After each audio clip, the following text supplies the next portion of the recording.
Selam dostlar. Sovyet Yolculuk kanalımıza hepiniz yeniden hoş geldiniz. Kanalımızdaki Sosyalist Kadınlar serisi için yeni bir isimle yine karşınızdayız. Ulusal anlamda Slovenya ve Yugoslavya tarihine, internasyonalist anlamdaysa tüm dünya sosyalist tarihine adını altın harflerle yazdıran Majda Verhovnik'in yaşamını sizlere aktaracağım. Gösterdiği kahramanlıklar nedeniyle kendisine Yugoslavya kahramanı unvanı verilen Verhovnik ismi günümüzde özellikle Slovenya tarihinde büyük öneme sahip. Gelin Verhovnik'in kısa ama anlamlı hayatına hep birlikte bir göz atalım ve tarihsel hafızamızı tazeleyelim. Majda Verhovnik 14 Nisan 1922 günü Ljubljana'da dünyaya geldi.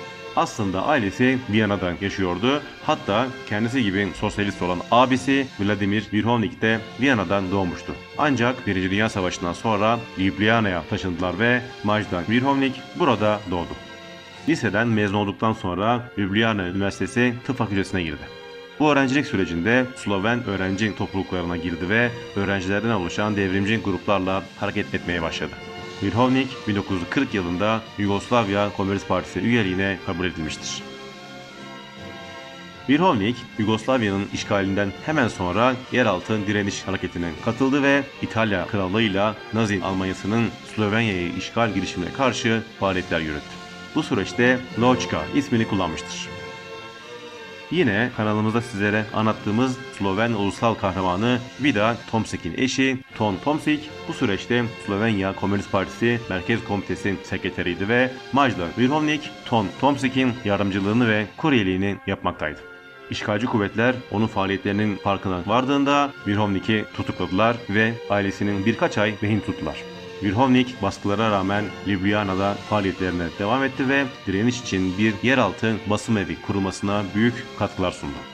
Abisinin de yardımıyla 4 Mayıs 1943'ten itibaren Halkın Adaleti, Sloven Muhabiri ve Haberci Radyosu gibi gazeteler başta olmak üzere çok sayıda gazetenin çıkarıldığı bir sığınak kurmayı başardı.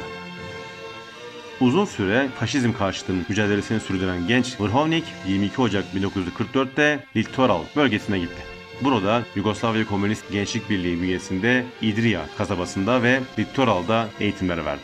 Ancak faşist baskılar nedeniyle uzun süre burada kalamadı ve Karintia'ya geçerek burada faaliyetlerini yürütmeye devam etti. Verhovnik 1944'te Mezika Slovenya Komünist Partisi Bölge Komitesi sekreteri seçilmiştir. Direniş faaliyetleri kapsamında Drava nehrini geçerek Klagenfurt'a geldi ve mücadelesini burada sürdürmeye devam etti. Burada da Slovenya Komünist Partisi Klagenfurt Bölge Komitesi'nin bir üyesiydi. Klagenfurt'ta birkaç ay geçirdi ve köylü kızı kılığında faşistlerin işgal faaliyetlerini Slovenya Kurtuluş Cephesi direnişçilerine bildirerek çalışmalarını sürdürdü. Verhovnik, Nazilerle işbirliği yapan bir arkadaşının ihanetine uğradı ve Gestapo onun faaliyetlerini keşfetti. 28 Şubat 1945'te Klagenfurt'ta tutuklandı, hapishanede yoğun işkence gördü ve ardından 4 Mayıs 1945'te henüz 23 yaşında vurularak infaz edildi. Naziler onun bedenini bilinmeyen bir yere gömdü. Mezarı bugün hala bulunamamıştır. 1951 yılında kendisine ülkenin en büyük ulusal onur nişanlarından biri olan Yugoslavya Halk Kahramanı nişanı verilmiştir. Majda Verhovnik ismi günümüzde özellikle Slovenya tarihinde önemli bir yer tutar. Ljubljana'daki Majda Verhovnik İlkokulu'na onun adı verilmiştir ve okulun önünde Verhovnik'in bir büstü bulunmaktadır. Adı ders kitaplarında gençlere örnek olarak okutulmaktadır. Evet dostlar, bu videomuzda sizlere sosyalist mücadele tarihinde önemli bir yer tutan ve genç yaşında Nazilerin yarattığı vahşet ortamında yaşamını yitiren Majda Verhovnik'in hayatını sizlere aktardım. Nazilerin yarattığı bu vahşet ortamına dair genel bir video daha yayınlamıştım. Nazilerin karanlık tarihinden bir kesit sunduğum o videoya da sağ üstteki linkten ulaşabilirsiniz. 23 yıllık yaşamına mücadele dolu bir hayat sığdıran ve Nazilerin yenilmesine bir şekilde katkı sağlayıp hayatını onurlandıran Verhovnik'le ilgili videoda anlattığım bilgiler umarım hoşunuza gitmiştir. Sosyalist mücadeleye dair tarihe damga vuran kişilere ait bu videodakinden benzer şekilde çok sayıda biyografik video yayınlıyorum.